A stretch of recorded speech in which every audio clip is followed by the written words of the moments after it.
Muterevu amachama lungi yona gyosinzidde okubanga otwegaseko olunaku luno.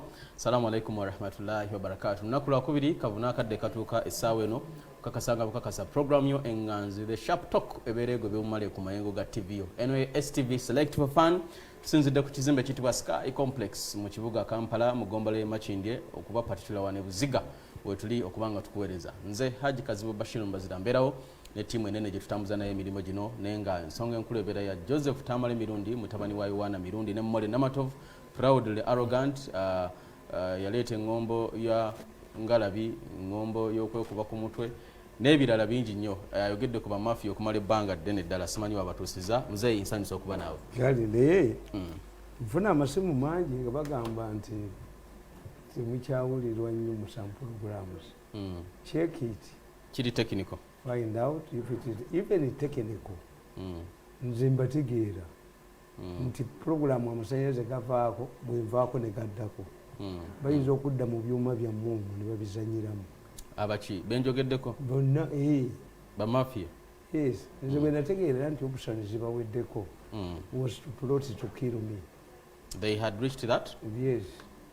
Naye Tumukunde n'abagamba nti baze mbambawulira Tumukunde yabaga nti oyo omusajja abayamba nnyo. First of all akwata ebintu bya opposition byali badde bakubya n'abineutralizing ate wammwe yate nga yabisoose tu isinga as consolidated Museveni biri byonna mubizanyiremu naye at least ekyo era I'm not surprised that many people are coming to me individually to say no since in fact those who follow my programs on social media mujja kukyewuunya I was watching their meeting not listening. This time round obalaba sikubawulira buulizi. Usually I have video clips but the owner of Miso has not cleared them to release. You will see people panicking here. Kakati Mr. Mwenda praised me 3 times in their meeting. Did you say Mr. Mwenda or Mwenda? He said, I regret having been used to fight that man. Yejusa okuba nti bamukozesa akulwanyisa. Era bwe bagenzeeyo with 3 billion he chased them away. Yabagambye where I support him. My problem is not in money. It's respect. Him? Yes. I have realized that for you understand the language of Mirundi and I'm going to be like a Mirundi. N'abagamba ekyokubiri nti this isn't money, it's personal respect. You dumped me recently that I was useless, you are now running to me for help. Ne bamutiisatiisa nti gwe kimanyi nti naawe tukuyinako data kubanze mbagamba the strongest weapon the mafia has against you is your past. They use you, dump you, but bwe bategeera nti kati owunye nga bo bakutanga bakwata mulala. This is what a Muganda says. A man with sufficient food will not fail to get people to poison because you rush to him.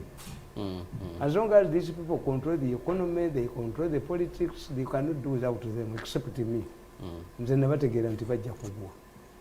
Kakati why did they go to Mwenda? They went to Mwenda for damage control. Bagambye they had a meeting after the December humiliating defeat. They have held 3 meetings. Them ones was watching them. In one of the meetings, I was branded a bastard. He's a bastard. From an angry man, whom I respect. He did a lot of. He made to make me what I am, but we fell out later. Kubanze kasankubalira ekintu no tegera nti ogenda kugwa nga nkuleka. Kakati problemu yammwe yonna gye mulaba nabagamba ekiduduma kiva mu State House. Ne mbagamba Museveni is making changes, significant changes in his government. We have a new IGG, we have a new head of Uganda Revenue Authority.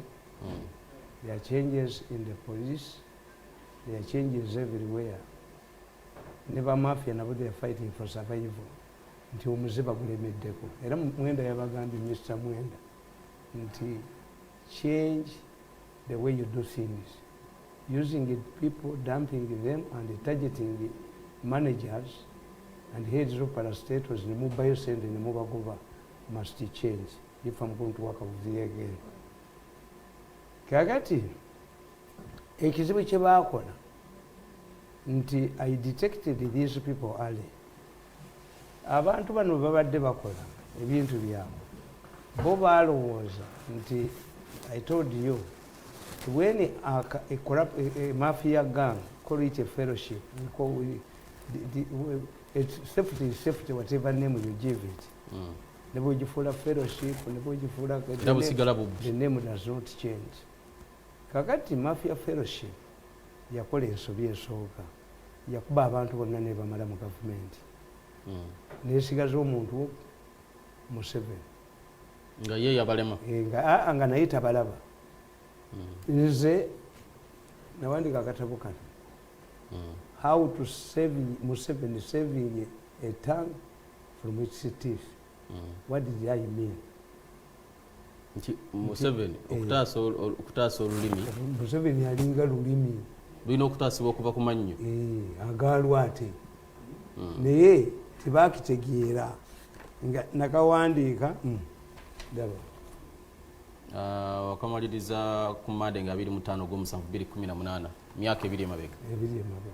Jala tugende ku nsonga ezitambula nti omusajja omu yali mu trainings wa kalati na training omwana we nakuba abantu bonna mu nsi kyava amugaa nti gwe wekka gwensigazizza kati gwe sinnakuba tukagendemu naawe nkukube omwana.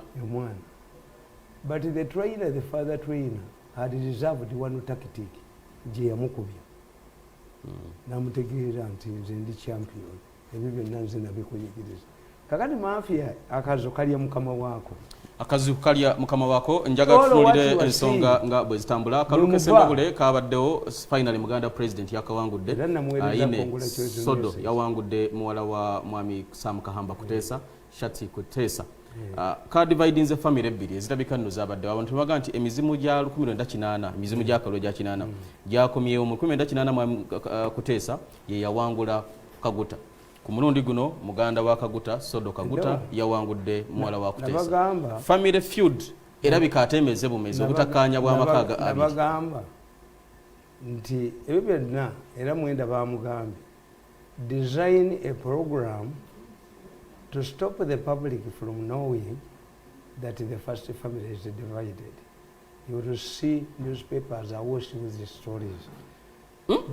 Nti kole nteekateeka efulume mu mawulire abantu baleme kulowooza nti amaka g'obwa president gairimu first family eyabulukuse. But how can you do? I'm an expert on this. You cannot do damage control in some areas where it is feasible. Waliwo byetasobola kutereeza. For instance, if a woman has a pregnancy belonging to another man from an extra affair, love affair, how can you do family? How can you do damage control? Ngazadde omwana muzungu. Omukazi muddugavu nawe oli muddugavu agenza afunye olubuto ku muzungu mwana gwazaala alina kuba muzungu. Kati awo damage control gikola oti? Toyinza kwebuzaabuza ate oti damage control ekolebwa bifo. Yes, abort. Yes. Kakati you cannot vomit and deny the people okumenya emmere gye walidde. Yes. Kakati Mwenda tasobola.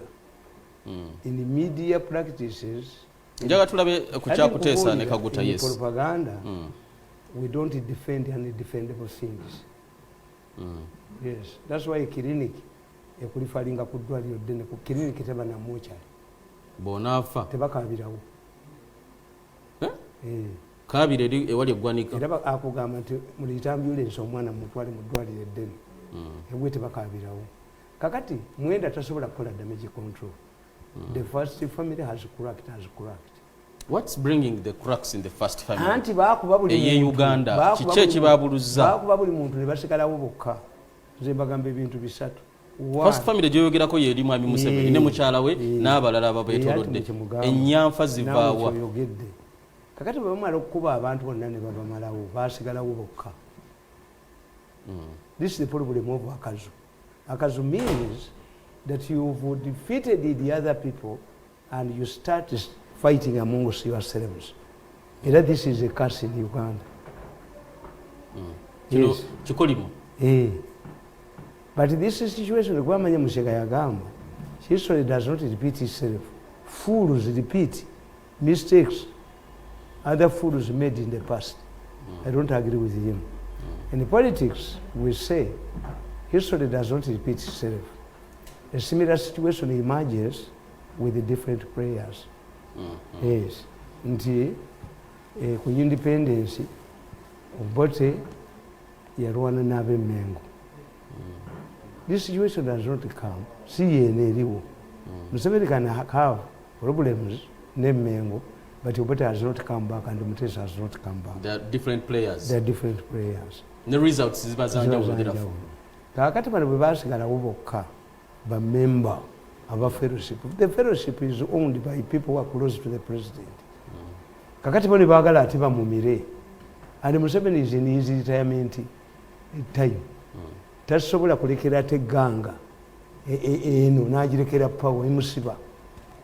Fellowship neddira nemwanda mayininga.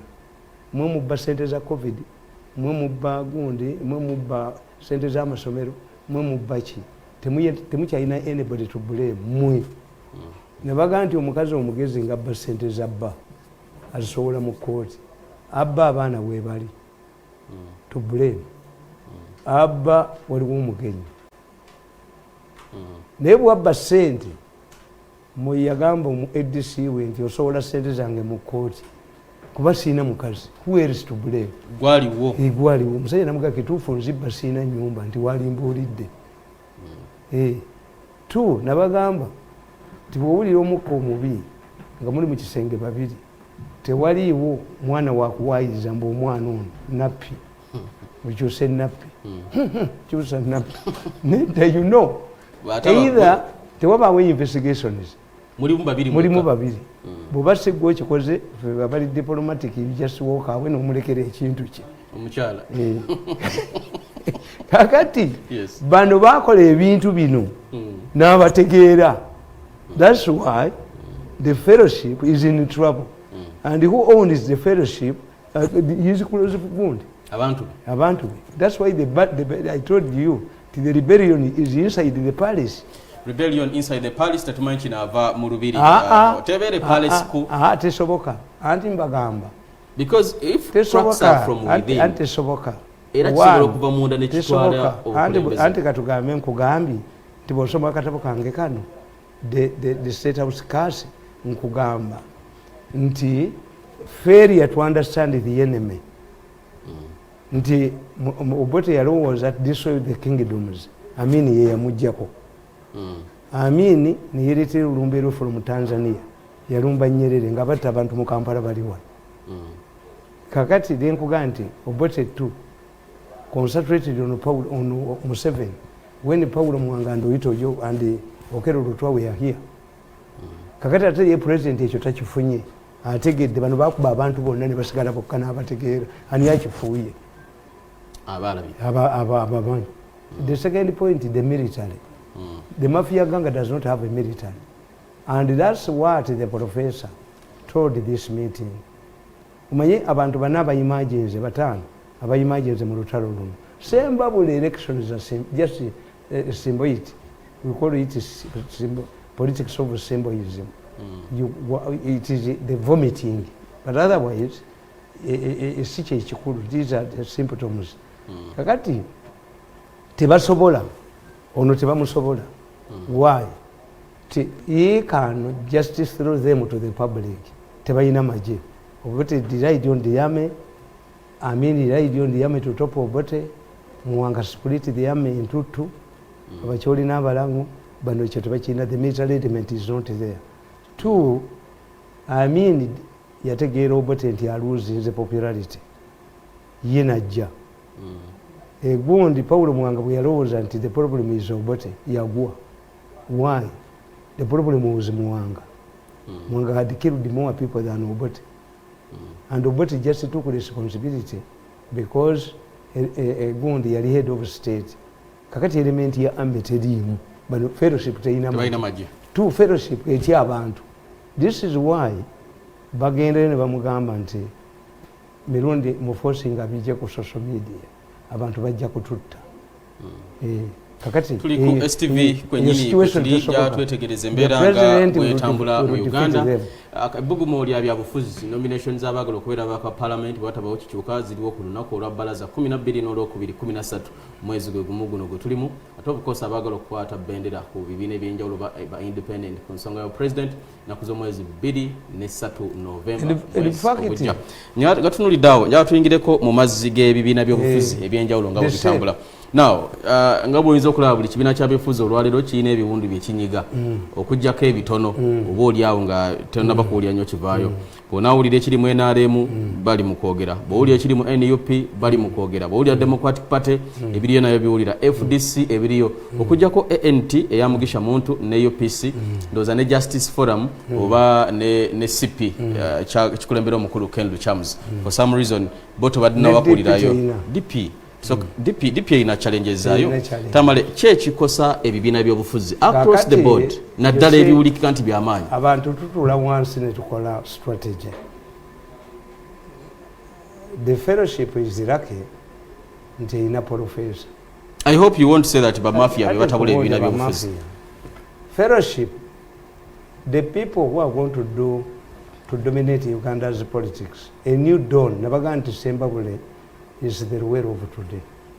Yes, people cannot go to the bush. Ebyo byonna Museveni yabibanyiye ebyentalo kakati you resort to political maneuvering. Mbabazi used the surgical operation. Surgical operation, you infiltrate government departments, the muhipi gave everything to the president. Tuchita penasea. Nti singa omusajja ono tavaawo ensi tejja kutereera. That's your argument. Ne Kenya baga kila kintu kinawezekana bila Moi. Moi ye problem. Bwavaawo nga Kenya eteredde. Strategy yaabwe ebabonyabonya aba fellowship bakola ensobi 3. 1.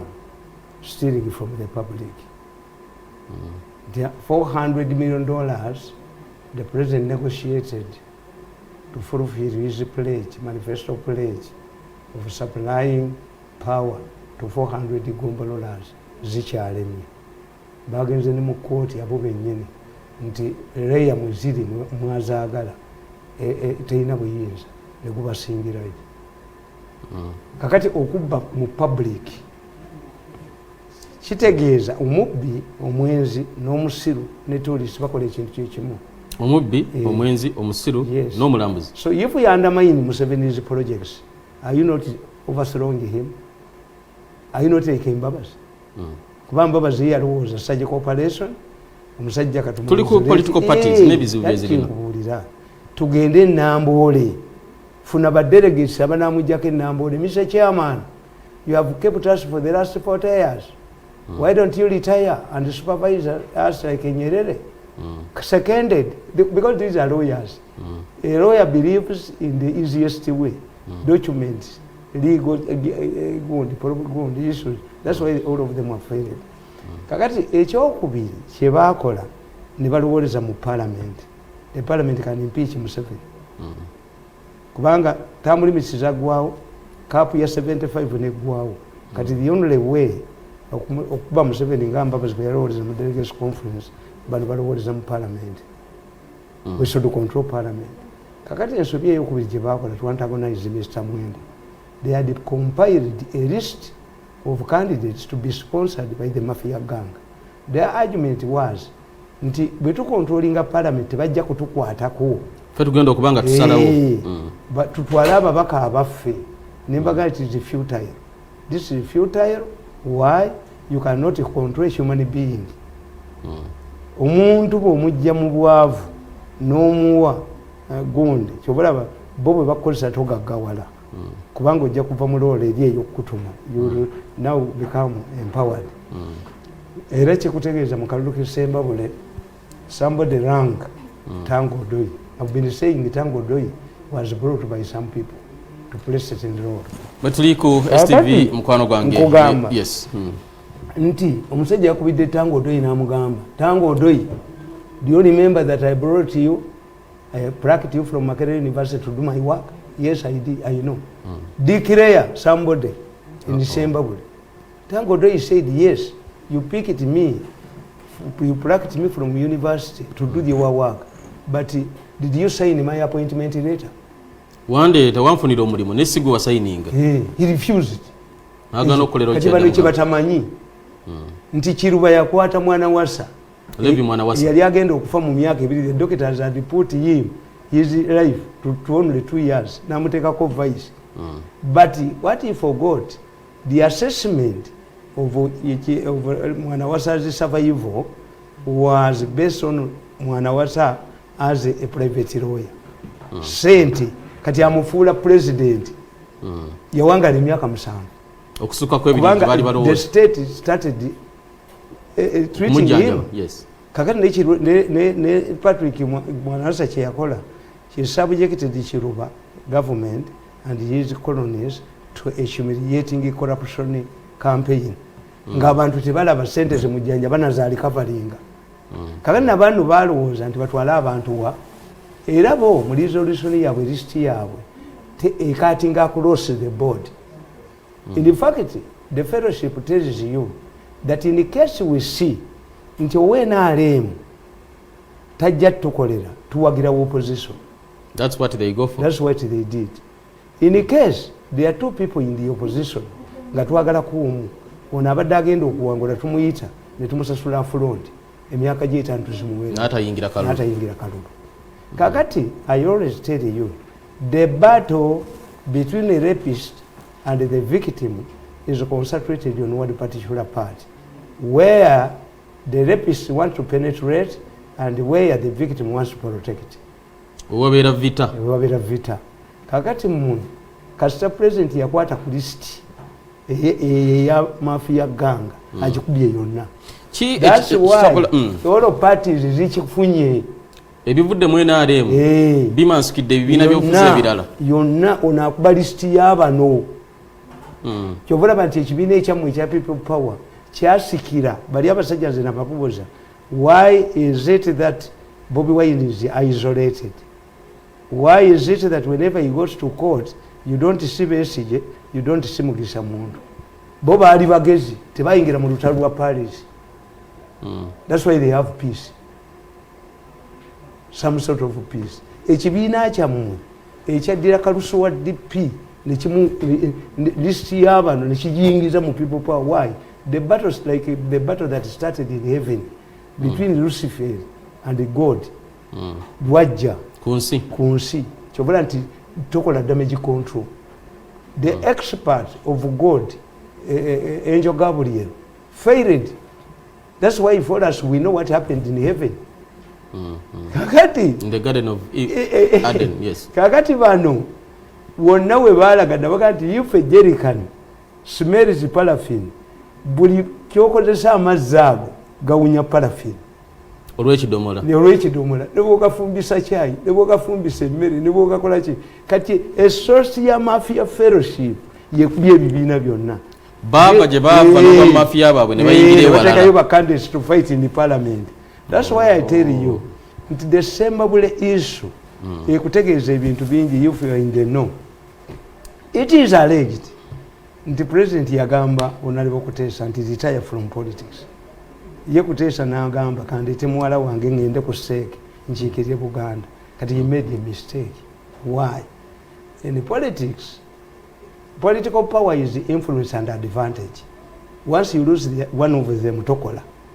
Why did Kuteesa announce his retirement before his daughter came to parliament? That was a miscalculation. Mistake. He lost the advantage.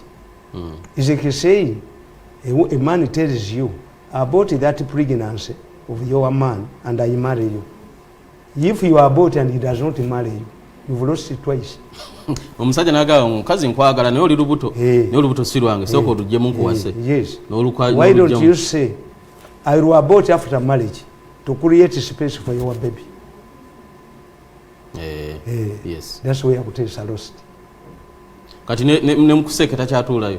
Era Professor prevailed over them. That's why Mwenda is important now. Professor told them, don't escalate the battle. No. If you escalate the battle with Museveni, we are losing as a fellowship. Abantu bagenda tutegeera nti Museveni tatuliiko. Atukasuke mirundi oba omuwadde firididde. Kakati what you are saying, in all your political parties, the political parties, especially your people power, was involved in the battle. I told you there was no way to register people power, Bobby Wine's party, without instructions from a powerful person or people. If Bobby Wine was actually an opposition man threatening the survival of the government, he wouldn't have managed to get a new party. But don't you see the issues around him and his party? Once you turn your house into a brothel, the villagers will burn it. Kasodire nyumba yo nogifuula nga yeroji yo ku kyalo. Abasajja bakazi batwala mu bajoja. This is what is happening in the Bobby Wine's party. And he turned his party into a brothel. But by allowing other people to about DP bano bibaliko ekizibu because you think the charge kituufu aba DP okuyingira ekibiina. Why? Anti olutalo lwasooka mu heaven ne balwanyisa Mao. Numbers started fighting in Mao using Buganda sentiments. Ne bagamba nti Mao aveeko. Mao n'alemerako kuba Mao was cheated by the mafia fellowship. Call it whatever you want. Kakati Mao bamuleeta mu kalulu n'akayingiramu nga bamusuubizizza 5 billion bamuwake mu kitundu. And mafias don't use you again. Nga Mr. Mwenda bwagamba. You've been using people and dumping them. You used me and dumped me. Why are you here? He chased them away. He was watching them. They are quarrel. Kakati na kino bwe kiri. Nti mugenda kufuna lists nyingi. Why? The person who is using this, who is drafting this list is clearing, the clearing house is under the person who is clearing them with kakati mulwanagana mweka. The battle is between a rapist and the victim. Mwagala genda mu parliament kana abakubete mujja kugendayo. Oli mafia kyali kwesa. Mafia yagala kudominating a parliament. That's why the battle is over. MPs. Abatali babe tajja battle. Kubanga ategedde interest yamu. And they cannot control parliament. That's why nabagambi nti abantu abafunye mu Sembabule gundi bali aba bana Ssekikubo is now the supreme leader of Sembabule. Ssekikubo is the biggest beneficiary. The second one is Mwenda. Without him they cannot now do the damage because their effort is to ensure that the public doesn't know that Museveni is throwing us to the gallows. He's tired of the mafia gang. Why? They undermine him. Boba alowooza nti bajja musula ne balonda omusika. Omusika is unpopular talina walaga. Wow. Wetuliko STV tulina Joseph Tamale mirundi bwetudda ensonga za politics zitambulira nnyo around families. Watugamba family enju ya gundi Kenya ya family yaba Chinyata. But when you are marketable, family yaba Chinyata ne family yaba Odinga zamanyi nnyo. Njagala tujje tulabe wana Uganda family yaba Sebagala. What's wrong with this house? Let me tell you. The Sebagala house. Waliwo ekikyamu oba abalaba ekitali kituufu. Katudde Latif Sebagala akomawo.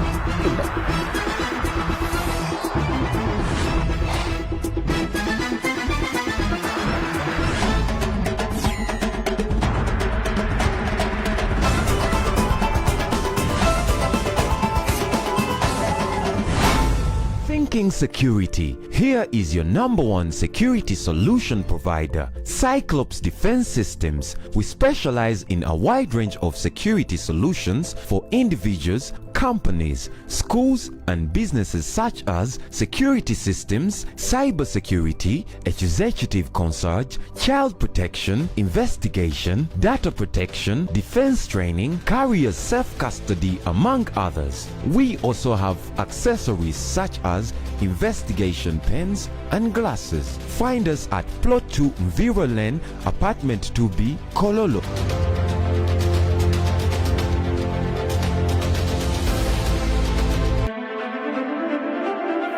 Hey guys, you're watching STV. Select for fun.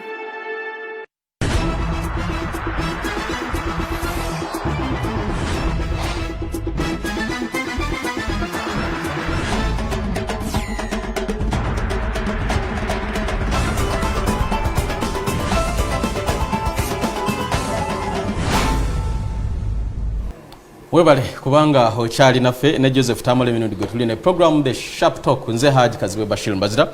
Ebyobufuzi bitambula nnyo ku family. Uganda family si nnyingi nnyo ezina amaanyi amagumu mu byobufuzi okubira ddala emabega. Ne family y'Abasebagala ebadde oba erina amaanyi mu kibuga Kampala. Ku Sunday omu ku babadde ab'amaanyi wangi yaggwawo. Family y'Abasebagala. Sebagala. How do you make do you analyze things? Sebagala, a few days before his death, he was seeking the people power card for Lord Mayorship from a man who should be his grandson, Kyagulanyi. Kyagulanyi. What went wrong with the Sebagala? Sebagala's brother, who is my friend, Haji, was also seeking the same card. The same card. So two brothers just sorting it out. Yes. How did they lose the power to people power? Yes. Why? The mafias fellowship, they admire their Kenyan counterparts, but they have not subjected the Kenyan politics to theirs. The Kenya is an amalgamation. Mu makampuni tukunganya makampuni manyi netukateekawo. Kenya, they have tribal kingpins. Nti Musalia Mudavadi, Muluya, Nikitawi Moses Mudavadi was a powerful Muluya man. Why? How did they get their money? The colonies, when Kenya was not supposed to be a colony, it was for settlers. Kakati ne bakapuchalinga ne bazimba y'obugagga. Kenya, Zimbabwe, Namibia, South Africa are different category. Bali bakubeerayo. Kakati ne bazimba ebintu. After the First World War, they realized that when Europe affects the goods and the services for Europeans, that's why they started constructing, putting up factories, that in the case of war in Europe, the local factories can serve us. This is why the Kenyan economy is stronger than ours. Kakati bali abasajja gundi after independence, Britain and West Germany contributed £500,000 to pay for the settlers to live. The same package was given to Mugabe and they retreated Abazungu. Why do we pay Mugabe to pay for his citizens? These are citizens. This is where the problem went. The people fought to get land, and the British retreated on their agreement to give Mugabe the same package they gave Kenyatta. Kakati Kenyatta najja afuna omukisa. Tiyete yalinga amini. Kenyatta gave the wealth to people, capitalists. Kakati bonna bagagawala balayira ba gundi family ya Katanangala eri Mombasa. Family abaluya batunulya Musalia ye powerful man. Abakamba be batafuna kyovula Kalonzo tayina maanyi. The most powerful Mukamba man was Mutisha. Yali tasomye mwina mugaggawaza bamubuuzanga wasoma ki. Tiamu graduate, I have a master's from the University of Life. Kati bano bali ababbi bawano babbi byabantu. You did so, we thought I bring your buses. You dig a pit to cover another one. These people are looking for a day when they grab you like a grasshoppers. you impoverish them, you evict people from their land, you fight everybody. So you are not killing. Kenyan situation was different. On addition, Kenya yafuna from Tom Mboya Foundation up to today. Tom Mboya Foundation itwala bana Kenya 13 ebweru okusoma mu America. Bachi tuwawa nukubeni Kiwanuka yeti ejifuula foundation. Beni Kiwanuka buyava mu buyinza tetwadda mu kufuna. Chafirawo. Yes. Kakati ba uhuru bazimbira ku bugagga bwabo. You find Gundi Kenyatta yabadde alabira family ya Gundi. Timu y'abajaluo. Family ya Kenyatta ye supplying amata ye supplying chi bano chebatakola batte bei yakasoli babobo unga. Ekitegeeza the two are different. We call it systems analysis. You analyze the system, what drives the other system to this. Chovola banti bo bazita ruling families. Luto tebamwagala lwaji. Tava mu ruling families. Yatunda ngambata kolerera yo. The station, the station. They cannot entrust him with their wealth. No. Kakati mu Uganda agamanya go gamba tegala stinga. Why? Umwana wa Beni Kiwanuka atunde nyumba ya kitabu amini gyata asendawo. Yamujja wate. Kakati where is the Kiwanuka family? Zo mwana wange namutuma Beni Kiwanuka.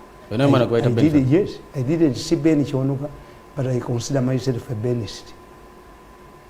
Beni tufaanaga nokujjako ekintu eki mateeka ge. Tiyali muna mateeka. Teriro yakola byabufuzi.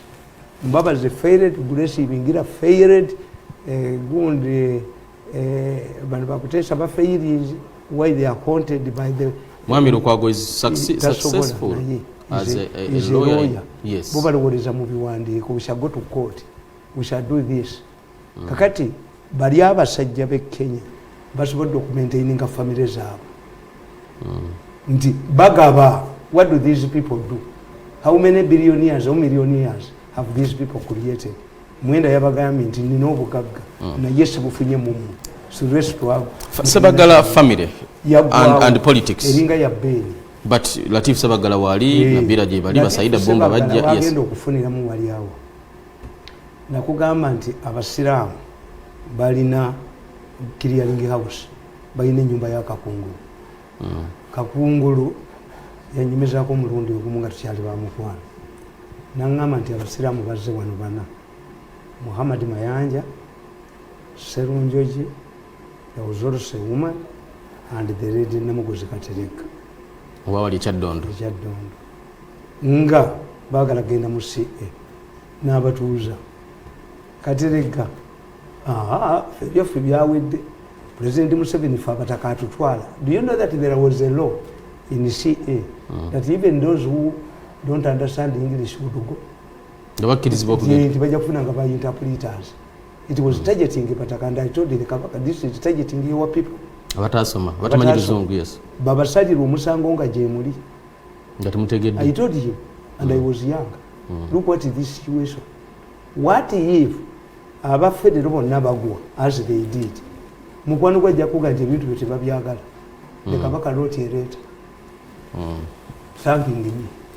Now, quality statement, Buganda Tina Bwesimbio, if you were young. Kakati Kakungulu nagamba Katereka vam Katereka nagana. Muhammad Mayanja onogola be owaje Kibirige Mayanja yali wenale. Era bwe balonda Muhammad Mayanja kuba minister onoba muki achali namwe nalonda. Mayanja celebrated ngaloza yeye. Yego balonza ali Makerere. Naye nalemera muntu nzabavuka bagenda kumpa. Omukyala n'agamba nti nze abakyala bajja kumpa. Serunjoji n'agamba Kakungulu nze abagafiri bange aba DP bulijjo bwe bampakala. Omweka Kakungulu kye yakola yabaga nti mulete pirawu ne kaakaawa tunywe obusiraamu bugenda kuyisaamu abantu bana mu constituency emu. They didn't understand what he meant. Bonna baali bagenda mu kifo kimu. Bonna baagwo omusajja eyabawangula bamuyitanga Ziwa. He is dead now. Naye Ziwa kye yayogerako mu CA yagamba nti ewaffe Kawempe tulina ekizibu. Abasajja basekula muwogo ne bamuteeka mu mpeke ne bazitundanga capsules. Ng'eddagala. That's what his contribution was. Mu CA. Kakati today Kakungulu bwagamba Sebagala nti vaamu. Lwaki Bobi Wine yagenda wa Kakungulu? Power Kakungulu enyumba ye mwemuva power ne president gye yava okugenda mu nsiko Mwami Museveni? Yes. N'Amini yatambulanga ne Kakungulu. Era Amini kwe kuteekawo Supreme Council tuteemu Kakungulu. Nobody yateekawo Namu tuteemu Kakungulu. So Kakungulu house is a powerhouse. Yes. Why? Nti mu Baganda omulangira anaali obwakabaka talina na kabaka. Essaabalangira is a distant relative of the kabaka. Kuba bw'atuula ku kiwuna kundi njaguzo nezivuga baamuwambi. Kati Kakungulu was eliminated in the 1900 agreement which stated ti bakabaka ba Buganda bajja kuvanga mu lunyiri lwa Muteesa olubezibezi bano bava mu Nuhumbogo ne babajjamu kakati kitegeeza Kakungulu obusiramu bwakyabulina era enkuŋŋaana tazoogerera muzikiti ajja Kibuli buli omu gy'agenda kakati Sebaggala Kakungulu yamugjamu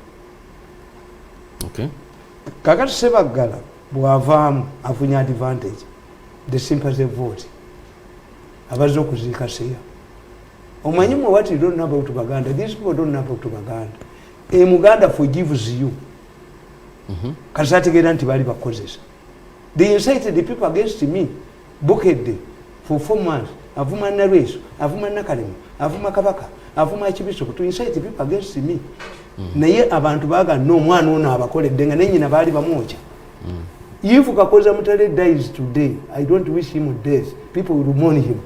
Kakoza Mutale? Yeah, Baganda batula. Kalanga lakshodi plani? Banga abantu emigo mu basi? Kati akyakuba, ekitegeeza yakubira. Nebe yakuba byabavaako. Anti yakubiranga muntu. Kati akyakuba, bwe batamanyi. Baganda we sit down and know. Era bagenda bakugamba oyo agendayo kukimira baana b'ekyakulya. Kyekimutwala kakati Sebaggala agenda kufuna sympathy vote eyaki eya Muganda nti bamukubagiza Sebaggala abakoze ekimu constituency baba omuntu abakita flip flopping okuva ku kifo kino njagala kuba MP njagala kuba Lord Mayor ngenda mu AR ate nkomyewo politics of okuyimirirawo yes but is that good politics Tamale? If you analyze Sebaggala President Museveni and the church here, oyinza okukiyita grasshopping. Museveni started for UNASA. In 1980 he started UPM. When he went to the bush he started NRA. Mission oriented. Kati mission yone erichi? Kakati ono azze mu gundi. Anduddewo nnyo oba. Myaka 2. Yes. Ate Kuteesa abaddeyo since 1980. Abantu tebibalumego. Nabagamba nti in a country where you have kings omukulembeze okulwa mu buyinza si Yesu nembaga nti mu kitunuulire bw'aba akola tebansonga mu kitunuulire nti look Republicanism mu America bo balinayo snap election the Republicanism Abangereza what happens balina ne snap election tebalonda prime minister the largest party kati bakafuna babiri ng'abantu tebabalozeeko they are party why they are used to monarchies kasita queen abaawo tebalina buzibu nabagamba ti you go to Luzira or any prison mulabeyo abakazi abaokyeza bajja babwasidi whether these come from Muslim families abakazi Christians bebookya bajja baabo they are not used naye kakati nze ng'ewange oyinza oga nti omuwala wange ayokereza mujja wasidi they come from different mothers bakimanyi n'abasiraamu bakimanyi likewise a monarchical society tekyawa mukulembeze okujjako nga tadeliveringa they are used fenna tunaba bakabaka kabaka alina okuba fenna tunaba president tuli balangira the battle in a monarchical society ebaira mu balangira likewise when a corrupt group like the fellowship graduates into akazu is like a lion. You lay a lion, it mauls you. Kati kansoke mbuze Tamale mu Uganda family yesigamizibwako okutunulira ebyobufuzi netugamba family nga Kenya bwe kiri. Have you seen the struggle ya Museveni nga Muganda ayitamu? In other areas you would say no. Ono kuvalwaze. Ne formidable group era Musemba bule tuyigemu nnyo. Once all of you, this is what I used to tell Baganda. once you always say you are supporting a federal, candidates when I'm supporting a federal, then the issue of federal is set aside. Wamwe nawo chemuogera. Kakati if you, the two of you come from the first family, so the issue of supremacy and the influence is set aside. Money comes in na unazina ngemboka evuga. Kubanga mwenna biribi mwenkana. Yes. Sente ozina na unazina. Security apparatus ndi wajirina. Kakati kitegeeze biba namu bigwako ne this is where a voter is empowered. A voter in Zimbabwe was empowered. Nga good mafia ganga yali shocked. Yali sure even the last day. Ngabamanyi bagenda wabula. Sente milioni binabina nga omwala buli gwagenda atekawo sente. Abantu mu Zimbabwe yafunye sente ntono mu kalwa ine milioni. Abantu babulijo every person. Yes, that's why they want to vote. Abantu this is when the voters feel but no fukamira basebo ne banyabo ba natuli oyo musajja yavuganya Bobi Wine alese mukazi we n'abaana bafukamidde mu mpaka mi tasobola fukamira balonzi kuki basaba akalu obweto declaring me an opposite. What if you don't ate n'abantu buli lwakula abantu ostupize too low bategeera nti inombwa okwesimba otolina fukamirira abantu era bakigamba kitange bwe nayimirirawo mutabani waayina amaanyi naye his problem is arrogant tasaba kalulu. I used to tell them we are 5 mukalulu kano who should go to parliament. You must be eloquent, you must be knowledgeable.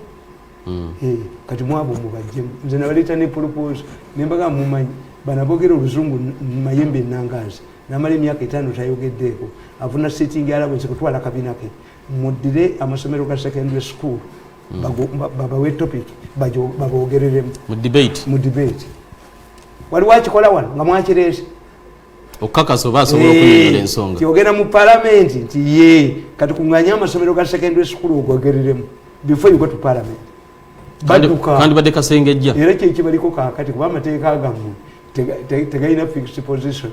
Uganda yekola amateeka ate I don't ask my children are lawyers where the law is progressive yalisobola kudde mabega nti kakati mmwe what you don't know temukimanyi nti omuntu akyusa erinnya ayina okuddayo teri muntu yasoma atakimanyi.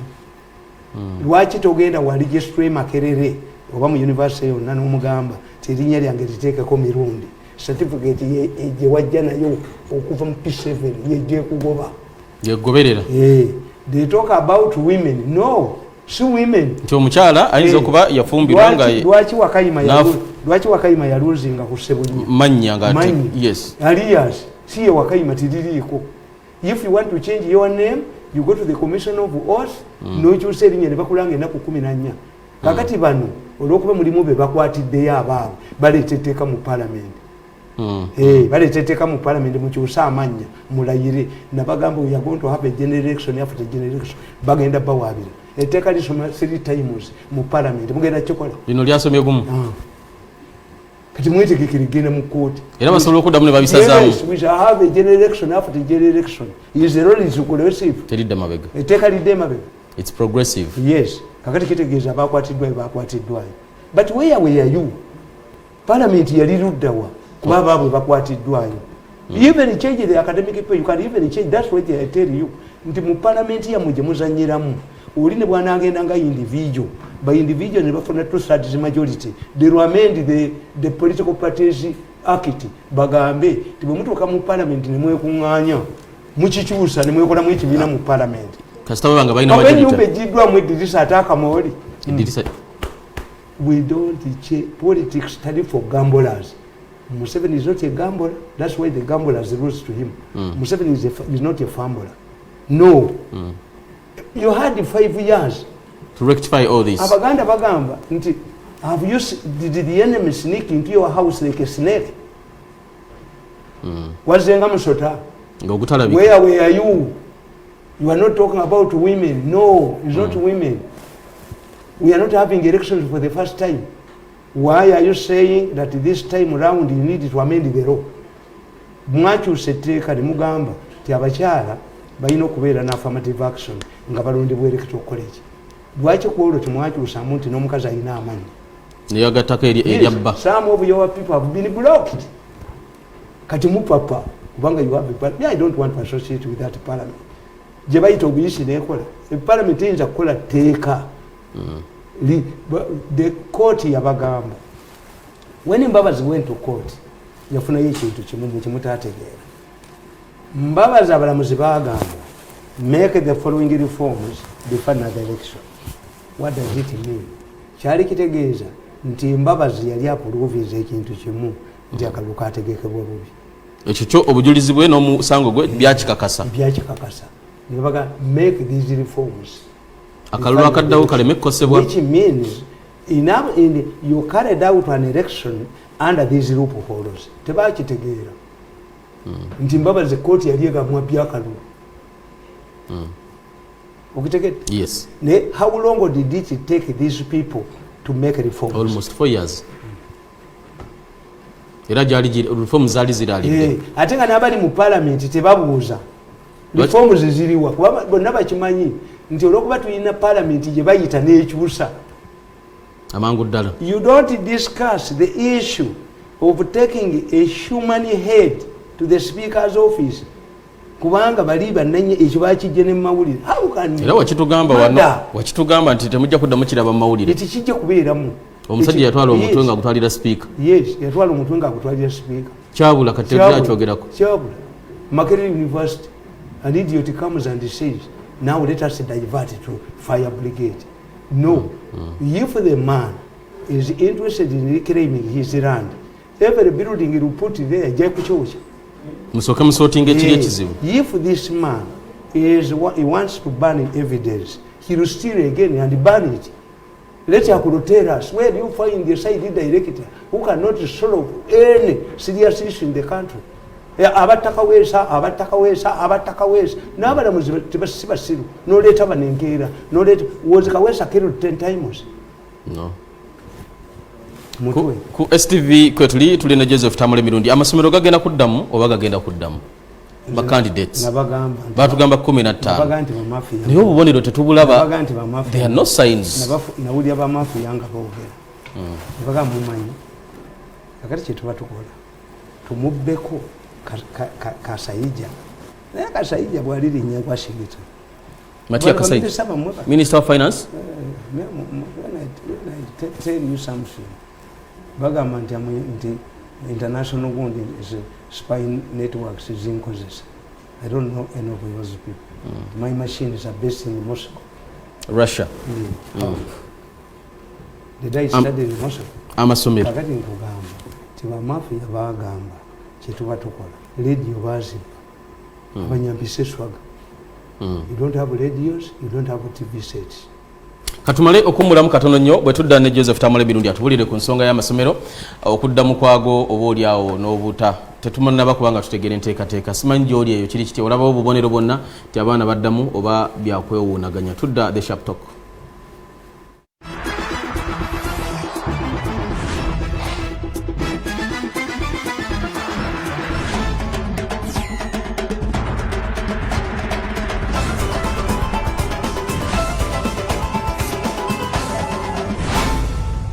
Oyagala okusuubula emitala w'amayanja ffe aba Teamworks Enterprises Uganda Limited tukuyambako okusuubula ebyamaguzi byo okubitambuza wamu n'okufunira biterekebwa tubikusasulira nga bituuse e Mutukula e Malaba Busia ssaako ne Nakawa gwe yandyetaaze okusuubula mu nsi nga China ne Dubai tukiryalinga ebyamaguzi byo nga biyita ku mwalo gw'e Mombasa ssaako ne Dar es Salaam awo nno ne tubituusiza ddala ku mulyango gwo ate gwalemereddwa osasula omusolo teweeraliikirira tugukusasulira oluvannyuma n'osasula mu kibanja mpola ffe aba Teamworks Enterprises Uganda Limited tusangibwa Bugoloobi ku luguudo lwa Portbel olukadde ku kizimbe kya Maria okumanya ebisingawo kuba ku ssimu zino wammanga noti 754 25 56 46 oba noti 788 71 28 96.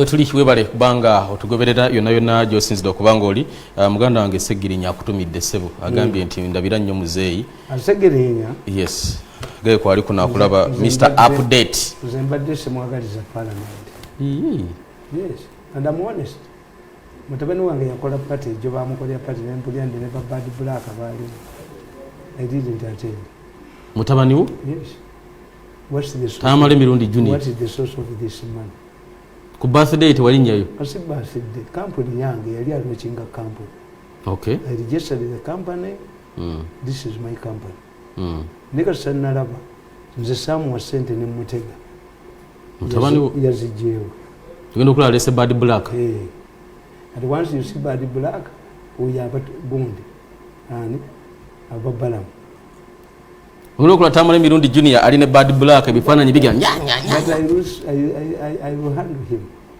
mwana akuvudde bajja ne bamuyita ne bamugamba balamu akutwala bakuwe 50 million ngate bazimpangako naye abakazi baba bagezi omukazi amugamba ngenda kuwasa nkuwe hijja oweewo omukafiri ngata jikolangako yes we pose questions but he's young and fortunately he has an intelligent father wewawo njala tugende ku nsonga endala y'amasomero mukwano gwange ali naffe amasomero tamale obubonero nga sibulaba you don't know I watch these people not listening bo bwebagja covid bamubira mu sente kakati bone balowooza nti tuba tutya sente tugende nti abaana basomeraka well if the children learn properly at home why don't they come and only sit exams nebakoma okuba badde basoma bulungi bakomewo bakole UNEB sente ne bazibba akapapula kamu kebokesa ku kyalo nti omusomesa muye muzadde atamanyi nti omuzadde omwana bwaleeta bamwaka papula muzadde yambako omwana okutegeera ebiri ku papula amasomero ago I rarely go there why I quarrel with the teachers you cannot tell me that select a school for your kid it should be the school gomanyi obwongo bwe omuzadde tayagala n'osomero nti abazadde mujje mulabe performance y'abaana omusajja akoma mu pittu economics amumanyi tamale olaba noga nti yadde semanyi economics ne bangambye afunye 8 bwafuna 8 kitegeeza aba akoze bulungi okusinga afunye 3 anti kakati osanyuke kati ugule ki textbook ki all of this should be the teachers baba zanyisa ne baseka to escape the responsibility gomanyi omwana gyayina okusomera gogwo gwakuwaayo fees yes you are an expert you would come to me to say muzee lwaki bo bwe balaba abaana abasiru abatapafuminze babajja mu masomero gabe babatuuza mu masente amalala kati omwana gwe watutte mu sente endala gwolangire nti ofunye first grade gwosindika ebudde mu first choice I slap you tosobola kikkiriza no you the teacher should select the school because you are an expert omusomesa yalina okulondera essomero omwana gy'anaagenda parent alonda essomero ly'omwana yajja kubeera excited ebuddo does he know ekisubi St. Mary's ani mbabuulya bonna nti ezo first grade singa abazadde bali serious muddeyo ku ssomero eyasala embuzi natira abaana ente super B simanyi super B eriwa mubabuuzi nti musajja gwe watta embuzi notta ente nti abaana bo bayiseemu teras abaana abavudde wano balaze mu ssomero ki era bakola batya balazeewo omufundirize mu office nanyini ssomero nti bebaddira abaana afunye 16 nga nyina amwetisse n'ente 16 mu P7 oyo talina kyalina kwogera omwana yenna agoyinga beyond 6 points mu P7 bakibooko yambuuza dad why you have failed ngaafunye abo tebamanyi byakusoma wagudde omwana wo bwafuna 6 wa P7 yagudde no celebrations yagudde oyagala buna come back with an upper second degree below an upper second tewali pati waka wagudde ati mwe babakwata kati abaana bo bakakabo buli ateeka ku kaadi ebayita kubeerako honors every degree erina honors waliwo ezitayina yes kati nze amu knowledgeable gwe abaana bo balina kuba bagezi balina kubanga bebasinga ati tonimba kubanga am educated zemba mmanyi nti olimba muzadde kuba tajja kujja tajja kukomawo kugamba nti baatulima ntukola pati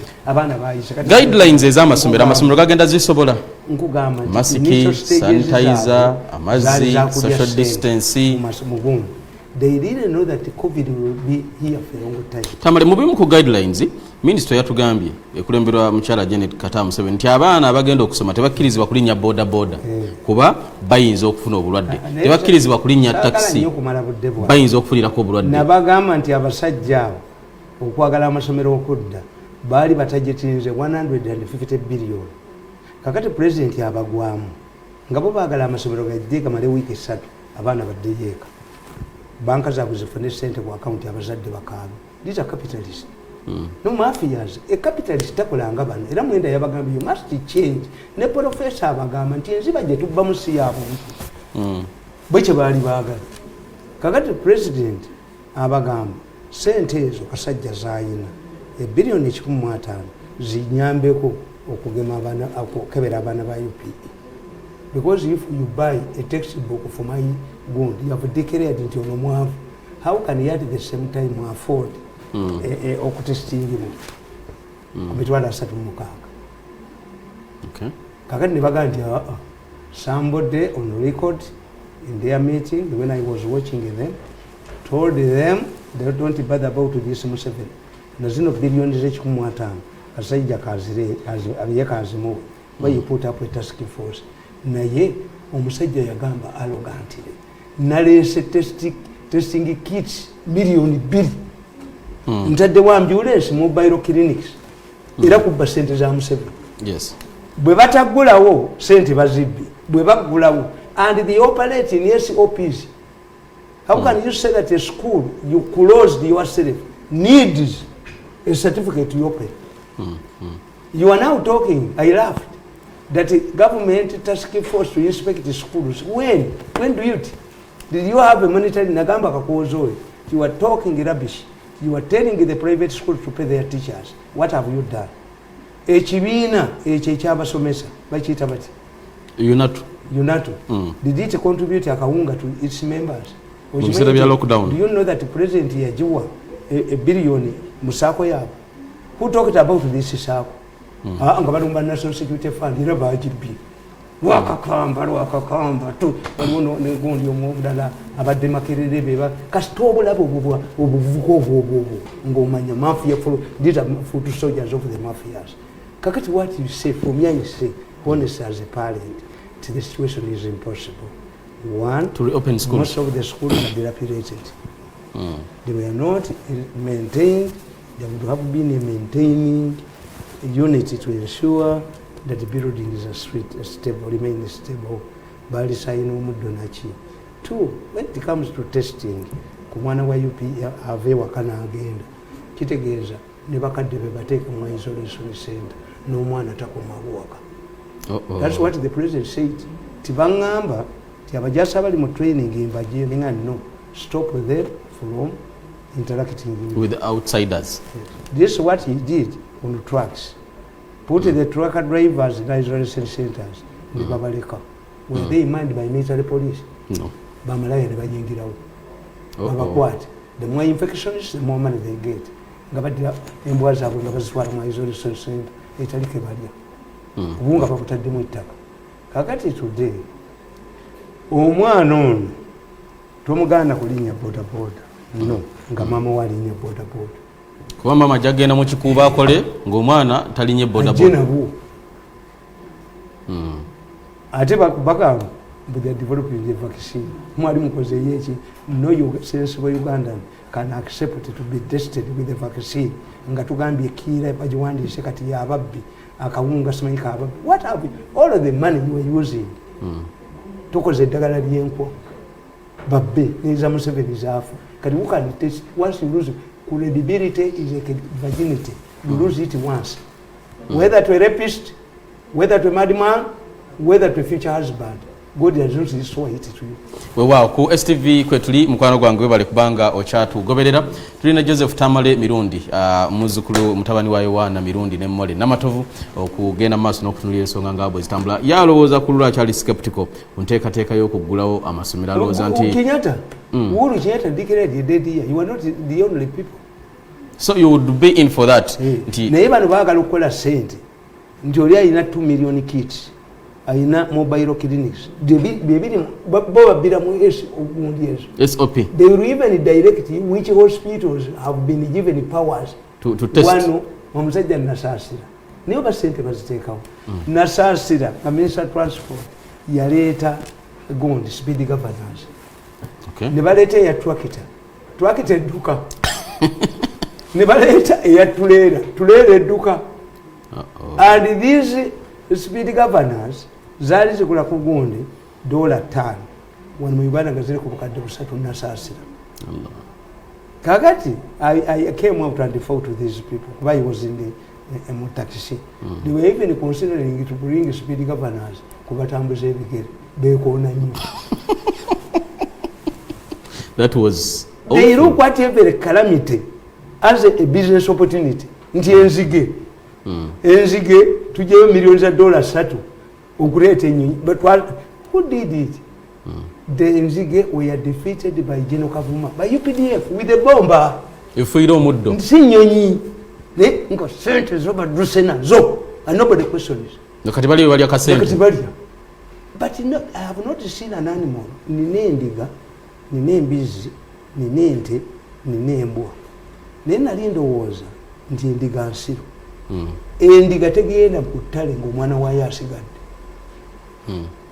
Embizi kye kisolo ekiri omwana gwakyo bwezaala nga terina mmere olw'olubuto lwayo terubeererawo erya ku bune yinza obumalawo kuba yerowooza nti kino emmere yange kangizeeyo ebaddemu lusuku. naye sirabanga mafiya ezannyira ku ggwanga lyayo. The Italian mafias developed Italy. Mu sente zibajjanga ebweru. This gold tukiyita primitive capitalism. All what the British mafias did babbanga mawanga mala bagenda India ne bakalakata ebizikiti gold ne bamutwala ewaabwe. Sadrek yali pirate nga kuba meeri z'abantu n'addayo ebungereza ne emiti gya gold 10,000 Queen n'amusimba obwassa Abira gwanga. Bagenda mu Latin America ne basangayo ebirombe nga Red Indians were dying every 6 months. Ne bakima bannaabwe mu Ireland bazungu bannaabwe nga bafa myezi 6. They came for us the blacks ku developing awo. Naye mwe ababbiramu buli kintu kyammwe kyonna ne mukibbiramu nti yaleese million testing kits. If this individual can bring 2 million kits, how come that the government has failed? And do you believe nti omusomesa ono ayagala abaana bayingire? Will he be strict on the tests? Because ayagala n'akasente. Ayagala akasente. Why don't we let us we should not give the mafia an escape route. Sente bazibba kakati abantu ke babategeere. Let us declare the year. That's what you support. Omwaka gube mufu batandike next year. And the president is opening up the economy. Mwembabulira. Museveni believes in universality, prosperity for all, education for all. Akiriza mu byabangi. When you open up schools, you read the mafia controlled newspapers. 200 private schools cannot open up. Nti Museveni has wasted. Kubanga boba kitunuulidde. Oyo abasajja bali basatu. Naye am happy.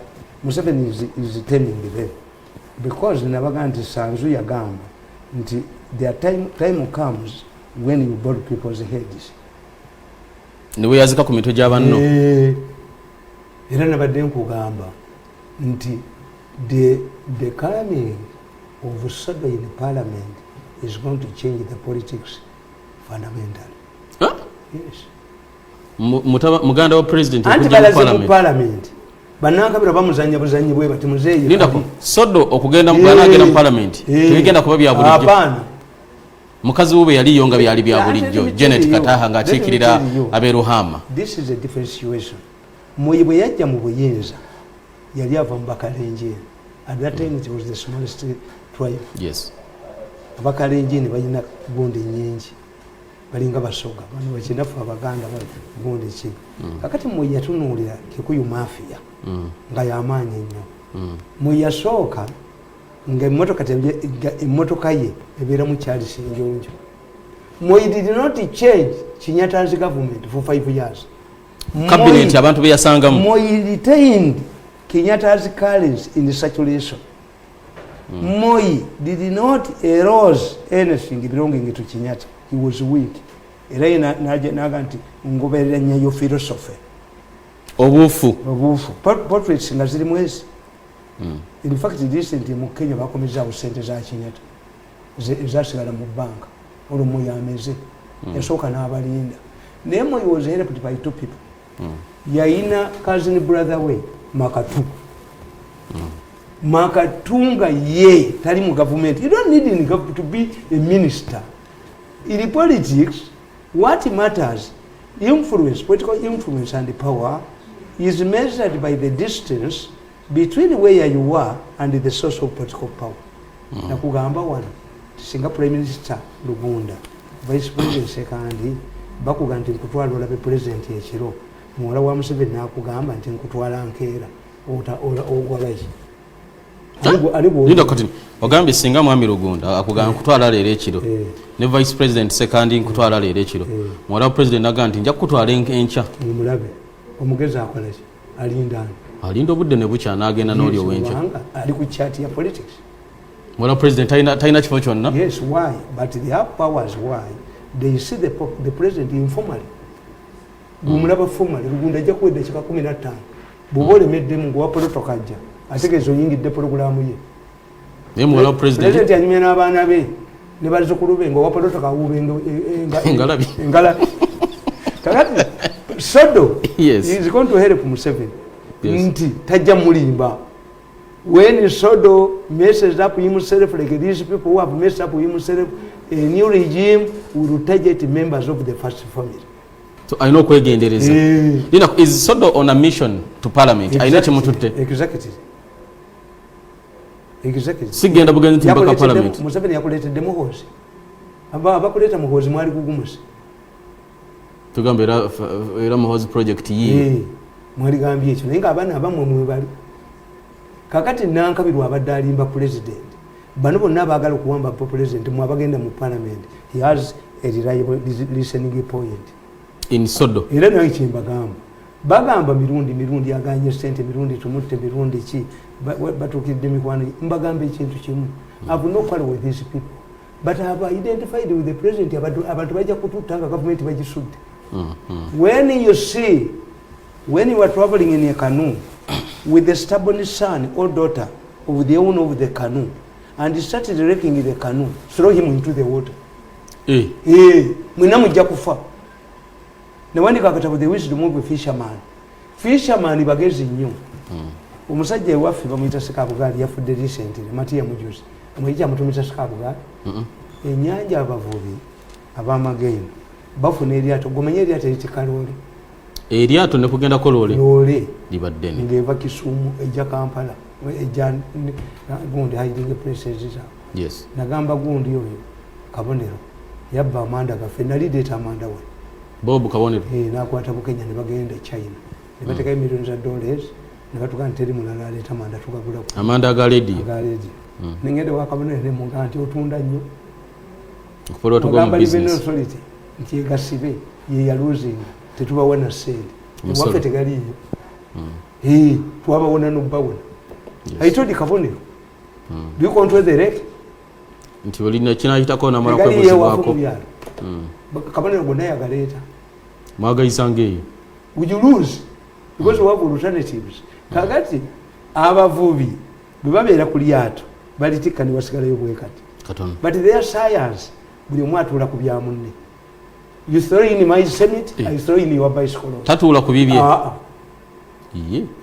Lwaki tatuula ku bibya bikumu? Kakati if muli mu lyato nga president yagala muganda nga Kuteesa yagala muwala we, one of them bw'atasuula eryato libbira. Naye embeera ye yasuuziza Kuteesa muwala we. Ati kugamba nti lyato, the wisdom of the fisherman. Fisherman tatuula ku bibye era oyo Sekabugaali bamugamba yagamba Sekabugaali tubiwe mu nnyanja tusevinge. Yatuula ku bugaali bwa munne. Naye obugaali bwange obumala wuti Sekabugaali ne bamutuuma Sekabugaali. Ate ekiri ku nnyanja okumukya mutamanyi. Nze nakola amagendo ku nnyanja okwo noonyeza sente. Kakati ennyanja bwe musuulamu ekintu mulambawo we musudde waliwo abasajja abaganda bafuganga bukerewe abakerewe abave Tanzania abave Tanzania naye abaganda bagendanga ebukerewe okusobola okujjayo omusolo nga babaloga ne bagwa eddala abakerewe nga baloga bazi abakerewe kati ogenda kuli abasawo abaganda nti navudde bukerewe ebukerewe osanga abasajja nga bali ku nnyanja beesa mweso ku nnyanja ku mazzi tuddeko mu bitabo mu kirooto mu byaddala ng'abaana bavuyira ku nnyanja Bukerewe Island nakati I don't think that there are many people who have ever gone to Bukerewe.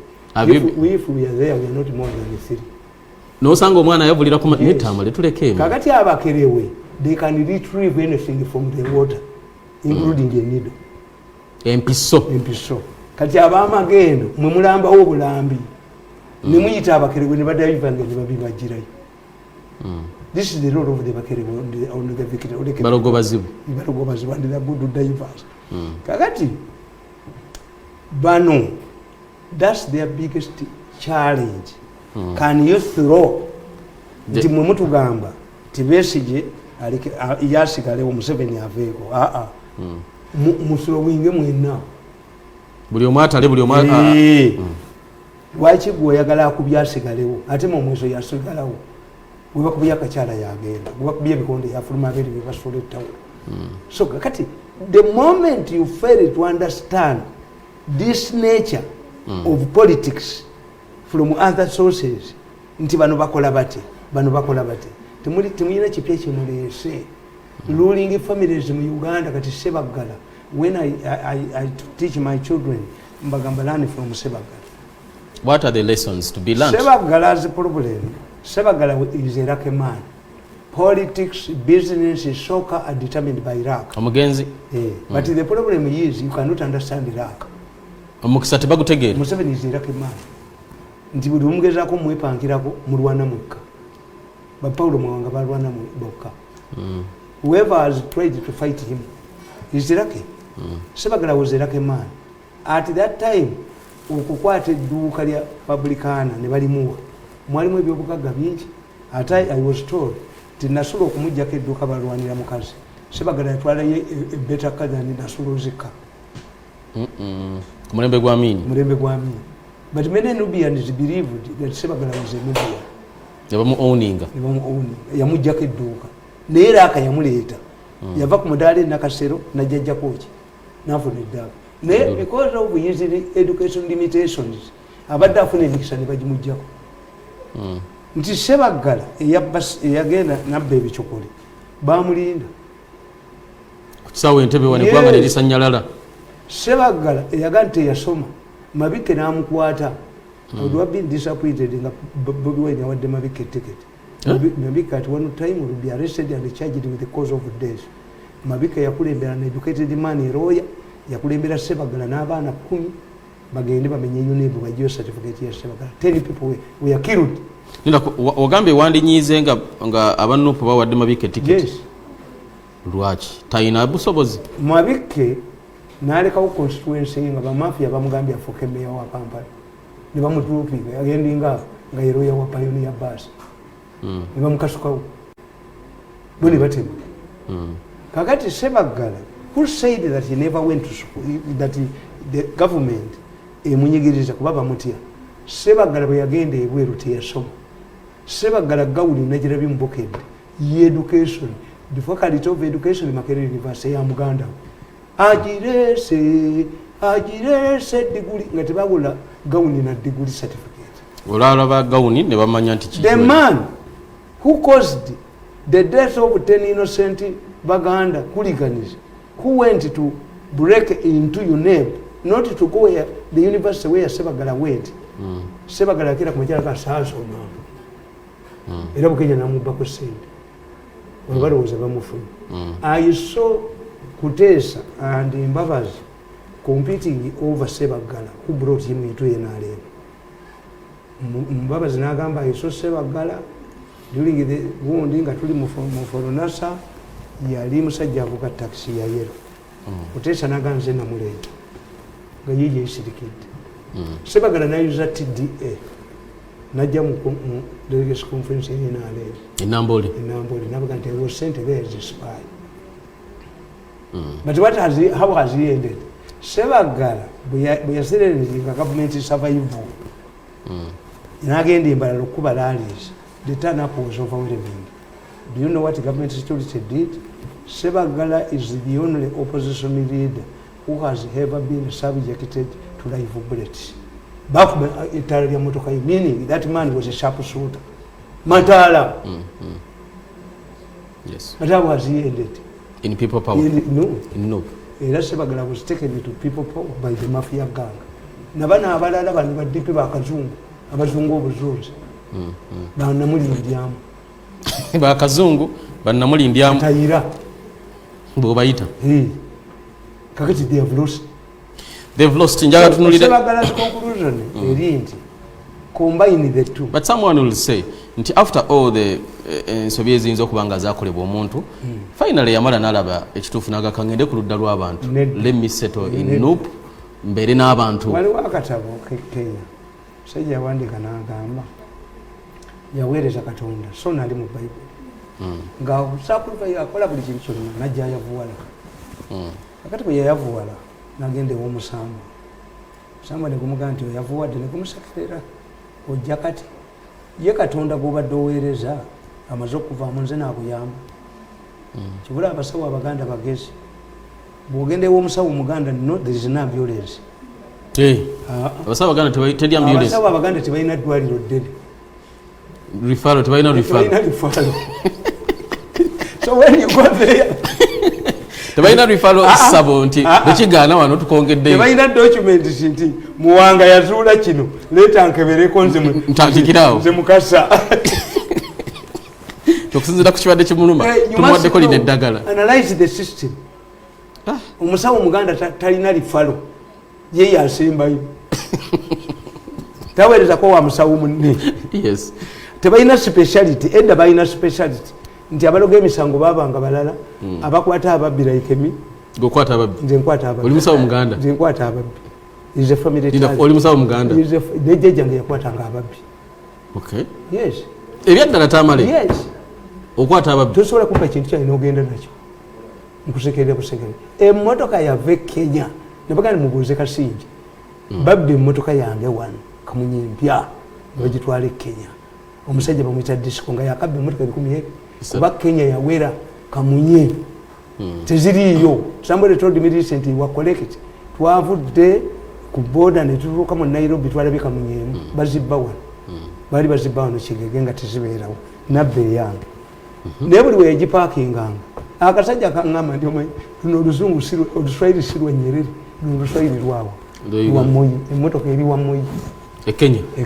Omusajja bamuyita disco yajjangako nga aveeno najje egundi ebusiya n'akuba engatto naye bwe yajja okuba engatto ekyatwala engatto yakirabako n'omugjamu engatto bamugjamu engatto abasajja bali abasirikira amaanyi naye yajja wano naye yange n'agikomyawo ne ssente ze yali ekoze nanziza ate yagaa yali tekola buli weyagiteekanga nga enjuki zimulumba n'agula emmotoka empya ezi biri nazikuwa Kigege ne bazivaako wano. So bali tebalina speciality. Abasawo b'ennaku zino tebalina speciality. Buli kimu akijjanga. Balinga mumbu ejjamu olubuto ate lulemezaamu. Emumbu eki. Yes. Oyagala okujjamu olubuto mwana muwala nga bagikuwa. Ginywe. Ekigala nga kikuluma lulemeremu ginywe. Kati yobwejjamu olubuto. Esalawo eti. Yoye esalawo. Lujja kusinkana olwokubiri olujja ne Joseph Tambala emirundi mbagaliza kuba bulungi akume.